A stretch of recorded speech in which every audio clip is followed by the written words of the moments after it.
Incendie. C'est un mot qui met immédiatement les gens en alerte chaque fois qu'il est prononcé. Tout incendie peut être dangereux, et surtout ceux en milieu de travail. Ce type d'incendie peut rapidement devenir hors de contrôle, entraîner des dégâts matériels et mettre en danger des vies humaines. Des mesures appropriées prises dès l'instant où un incendie se déclare peuvent sauver des vies et minimiser les dégâts matériels. Ces mesures consistent le plus souvent à sonner l'alarme et à évacuer les lieux conformément aux consignes d'urgence de votre installation. Dans certaines situations, l'utilisation appropriée d'un extincteur d'incendie peut permettre d'éteindre un feu avant qu'il se propage, minimisant ainsi les dégâts et protégeant les vies humaines. Toutefois, il faut savoir que ce n'est pas parce qu'un extincteur est accessible qu'on doit nécessairement l'utiliser. L'utilisation d'un extincteur d'incendie au mauvais moment ou de façon inappropriée peut s'avérer être une erreur fatale. C'est pourquoi il est très important de savoir quand et comment les utiliser. Pour des raisons de sécurité, certaines entreprises restreignent l'usage des extincteurs portatifs à des zones spécifiques ou à des employés spécialement désignés. Si l'usage d'un extincteur d'incendie est interdit dans votre aire de travail ou si vous n'êtes pas un employé désigné, vous devez vous conformer au plan d'urgence de l'entreprise et évacuer les lieux. N'essayez pas de combattre un incendie si vous n'êtes pas autorisé à le faire. Demandez à votre superviseur si vous êtes autorisé à utiliser un extincteur d'incendie dans votre aire de travail.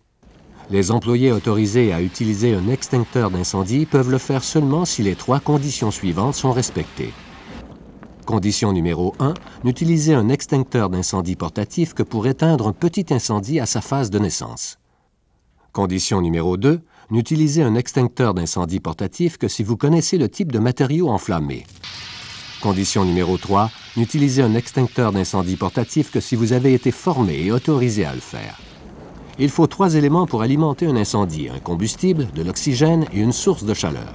Lorsque ces 3 éléments sont combinés, l'incendie se déclenche. L'incendie dépend constamment de ces 3 éléments. La suppression d'un de ces éléments fera mourir le feu. Un incendie est plus facile à éteindre à ses tout débuts, lors de la phase dite de naissance. Un feu naissant se limite généralement à son point d'origine et ne s'est pas encore propagé aux autres matériaux. Voici 2 exemples d'incendies naissants. Cet incendie d'origine électrique se limite aux environs immédiats de cette source d'alimentation surchargée, alors que ce feu de liquide inflammable se limite à l'endroit où le diluant à peinture s'est déversé. L'utilisation rapide et appropriée d'un extincteur d'incendie portatif peut permettre d'éteindre ces types d'incendies naissants et les empêcher de se propager. Les extincteurs portatifs sont conçus précisément pour éteindre les incendies naissants. En fait, c'est uniquement ce pourquoi ils ont été conçus. Une fois que l'incendie s'est propagé au-delà de son foyer de naissance, n'essayez pas de l'éteindre au moyen d'un extincteur portatif. Un feu de cette ampleur est trop chaud et se propage trop rapidement pour être maîtrisé au moyen d'un extincteur d'incendie portatif. Voici un incendie naissant qui peut être maîtrisé en utilisant correctement un extincteur d'incendie portatif. Voici le même incendie qui s'est propagé au-delà de son foyer de naissance. Ce feu ne peut être maîtrisé au moyen d'un extincteur d'incendie portatif. Cet incendie en est à sa phase de naissance,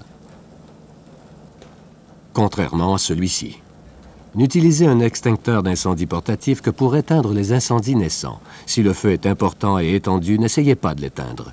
Sonnez l'alarme et évacuez les lieux conformément aux consignes de sécurité. Lors de l'évacuation, assurez-vous que tout le personnel ait quitté la zone et fermez les portes et les fenêtres avant de sortir. La fermeture des portes et des fenêtres aidera à circonscrire le feu jusqu'à l'arrivée des sapeurs-pompiers. Quand un feu naissant est repéré, vous devez connaître le type de matériau en flamme avant d'essayer de l'éteindre. On distingue 4 classes de feu. Il est important de savoir que tous les extincteurs ne sont pas appropriés pour chaque classe de feu. Voici un exemple de feu de classe A. Les feux de classe A sont alimentés par des matériaux tels que le bois, le papier, le tissu, le caoutchouc et autres matériaux similaires. Un des types d'appareils utilisés pour éteindre un feu de classe A est un extincteur à base d'eau pulvérisée. Pour utiliser un extincteur à base d'eau pulvérisée, enlevez l'appareil de son support et retirez la goupille. Approchez-vous du feu à une distance de 2,5 à 3 mètres en orientant le jet vers la base des flammes.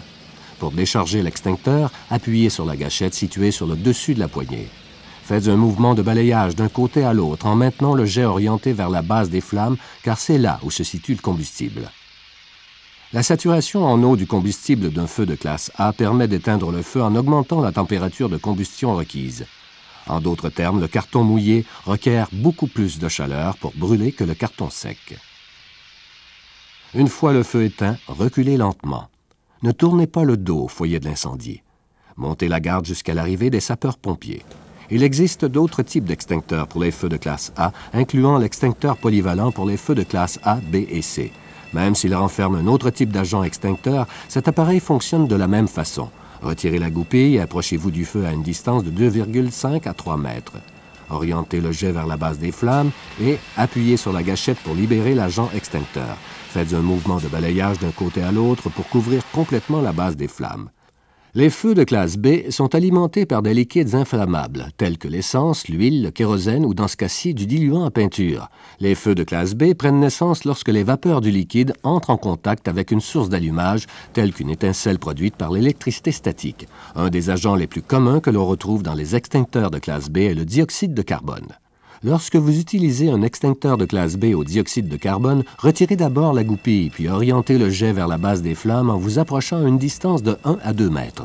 Appuyez sur la gâchette pour décharger l'agent extincteur et faites un mouvement de balayage d'un côté à l'autre en vous assurant de couvrir complètement la base des flammes. Le dioxyde de carbone est déchargé sous forme de gaz et étouffe le feu en le privant de son oxygène. Une fois que le feu est éteint, reculez lentement. Ne tournez jamais le dos au foyer de l'incendie. Montez la garde jusqu'à l'arrivée des sapeurs-pompiers.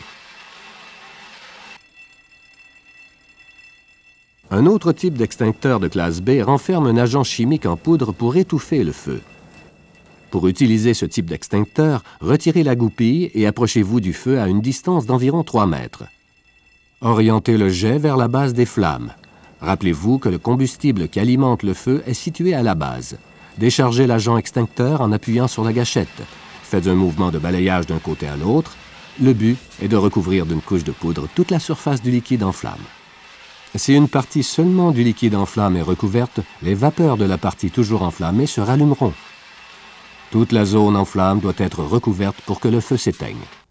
N'utilisez jamais un extincteur de classe A à base d'eau pulvérisée pour éteindre un feu de classe B, car les liquides inflammables flottent à la surface de l'eau. L'eau aura pour effet de répandre le liquide en flamme et le feu se propagera rapidement. Les feux d'origine électrique sont des feux dits de classe C. Des équipements électriques tels que les câbles, les moteurs, les outils et autres appareils peuvent surchauffer et prendre feu. Les extincteurs de classe C conviennent aux feux d'origine électrique. Il est très important de n'utiliser que des extincteurs de classe C pour éteindre ce type d'incendie, car ils renferment un agent extincteur non conducteur, ce qui réduit les risques de choc électrique lors de l'utilisation de l'extincteur. Les extincteurs de classe C utilisent différents types d'agents incluant la poudre, le dioxyde de carbone, l'allotron ainsi que d'autres agents conçus spécialement pour éteindre les feux d'origine électrique. L'utilisation d'un extincteur non conçu pour les incendies électriques ou à proximité d'une source de courant électrique peut s'avérer fatale. N'utilisez jamais de l'eau pour éteindre un incendie électrique. Avant d'éteindre un feu d'origine électrique, coupez le courant, sinon le feu risque de se rallumer une fois l'effet de l'agent extincteur dissipé. Pour utiliser un extincteur de classe C, retirez d'abord la goupille. Puis orientez le jet vers la base des flammes et approchez-vous à une distance d'environ 3 mètres. Pour décharger l'agent extincteur, appuyez sur la gâchette et faites un mouvement de balayage d'un côté à l'autre afin de couvrir complètement la base des flammes avec l'agent extincteur. Une fois le feu éteint, reculez lentement. Ne tournez pas le dos au foyer de l'incendie. Montez la garde jusqu'à l'arrivée des sapeurs-pompiers. Il y a 4 étapes à suivre lors de l'utilisation d'extincteurs de classe A, B et C.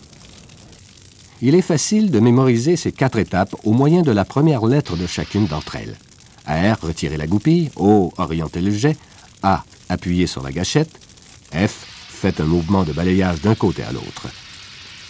Il suffit de mémoriser les 4 lettres R, O, A, F pour se rappeler ces 4 étapes. Il existe une 4e classe d'incendie appelée classe D. Les feux de classe D comportent des caractéristiques différentes de ceux de classe A, B et C. Les feux de classe D sont alimentés par des métaux inflammables. Certains métaux comme l'aluminium, le titane, le bérium et le magnésium sont inflammables. Une fois allumés, ces métaux sont difficiles à éteindre, même pour des pompiers aguerris. Ces types de métaux libèrent de l'oxygène lorsqu'ils sont en combustion et il est impossible de les étouffer. Ces métaux peuvent même brûler sous l'eau. Les extincteurs de classe D projettent une épaisse substance cireuse qui doit s'amonceler tout autour du métal en flamme jusqu'à ce qu'il soit complètement recouvert. Cette substance isole le feu jusqu'à ce qu'il se consume complètement. N'essayez pas d'éteindre un feu de métaux de classe D à moins d'avoir été formé pour le faire. L'entreprise a choisi des extincteurs classés selon les types d'incendies les plus susceptibles de se produire dans votre lieu de travail. Ces extincteurs sont étiquetés selon la classe d'incendie pour laquelle ils ont été conçus. Plusieurs extincteurs conviennent à plus d'une classe d'incendie, car le dioxyde de carbone et les agents chimiques en poudre sont efficaces pour éteindre aussi bien les feux d'origine électrique que les feux de liquides inflammables. Plusieurs extincteurs sont classés B et C. Toutefois, ces extincteurs ne sont pas recommandés pour les feux de classe A parce que les matériaux incandescents tendent à se rallumer rapidement une fois que l'effet de l'agent extincteur s'est dissipé. Plusieurs entreprises choisissent un extincteur polyvalent pour les feux de classe A, B et C. Vous devriez tout de suite noter le type d'extincteur d'incendie qui se trouve dans votre aire de travail, avant qu'un incendie éclate. Gardez à l'esprit que le format des extincteurs varie. Certaines aires de travail sont munies de petits extincteurs pesant environ 2,3 kg, alors que d'autres sont munis de gros extincteurs pouvant peser plus de 9 kg. Essayez de soulever l'extincteur situé dans votre aire de travail. Si l'extincteur est trop lourd pour être soulevé et manipulé correctement, n'essayez pas de l'utiliser. Quel que soit le type d'extincteur que vous êtes susceptible d'utiliser, il existe quelques mesures de sécurité de base que vous devriez connaître. Sonnez l'alarme et assurez-vous que tous les membres du personnel aient commencé à évacuer les lieux avant d'éteindre le feu. Cette mesure permet au service d'incendie d'intervenir le plus rapidement possible et d'évacuer le personnel dans l'éventualité où l'incendie deviendrait hors de contrôle. Assurez-vous de toujours garder la voie libre derrière vous. Ne laissez pas le feu s'interposer entre vous et la sortie. Une extension subite du feu ou une autre tournure inattendue des événements pourrait vous prendre au piège. Cessez toute tentative d'éteindre le feu si la fumée devient trop épaisse ou si vous soupçonnez la présence de fumée nocive ou de toute autre substance toxique. Si un seul extincteur ne suffit pas, n'en cherchez pas un autre. Évacuez immédiatement les lieux. Une fois qu'un extincteur a été déchargé, même partiellement, ne le raccrochez pas au mur. Un extincteur d'incendie est un dispositif de survie et à ce titre, il doit être maintenu en parfaite condition. Tout extincteur déchargé doit être correctement inspecté et rechargé avant sa remise en service. Signalez tout extincteur déchargé à votre superviseur de façon à ce qu'il remédie à la situation. Le choix d'utiliser un extincteur est une décision qui doit être prise rapidement, mais non de façon irréfléchie. Vous devez être certain de savoir comment utiliser l'extincteur. Vous devez être certain du type de matériau en flamme et de la classe de l'incendie. Et enfin, il doit s'agir d'un feu naissant de petite taille. Peut-être le plus important, vous devez vous sentir à l'aise de combattre le feu et être certain de votre capacité à évacuer les lieux, advenant que le feu se propage rapidement ou que l'extincteur soit défectueux. Si vous avez quelques doutes que ce soit quant à votre capacité d'éteindre le feu, renoncez à le faire. Sonnez l'alarme et évacuez les lieux conformément au programme d'intervention d'urgence de l'entreprise. Si possible, fermez les portes et les fenêtres sur votre passage vers la sortie afin de circonscrire le feu. Évidemment, la meilleure façon de maîtriser les incendies en milieu de travail, c'est de les prévenir. Des méthodes d'entretien appropriées permettent de garder le bois, le papier et autres matières combustibles de classe A loin des sources de chaleur. La manipulation et l'entreposage sécuritaire des liquides inflammables réduisent les risques d'incendie de classe B et le respect des méthodes sécuritaires de travail lors des travaux électriques, comme éviter de surcharger les prises et utiliser des dispositifs de protection appropriés, permet de prévenir les incendies de classe C. Chaque jour au travail, nous faisons plusieurs choix qui influent sur notre sécurité et celle de nos collègues. Disposer des connaissances nécessaires pour faire les bons choix lorsqu'on se retrouve devant un incendie est une façon de plus de contribuer à maintenir un environnement de travail sain et sécuritaire pour tous. Merci.